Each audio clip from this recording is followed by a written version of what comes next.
కొద్దిగా చిన్నదైనదా నిన్ను తప్ప ఏమి చూడలేదే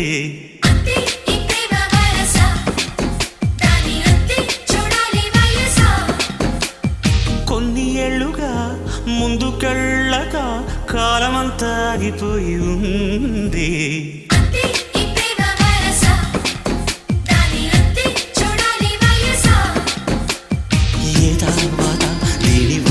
చూస్తే తీయగా ఉన్న కత్తి కోత ఇంట బయట మొగమాటం పెట్టి తప్పుకోలేని వింత వేట మంచు మంట ఇలా అంటుకుంటే ఎలా పంచుకుంటే తనే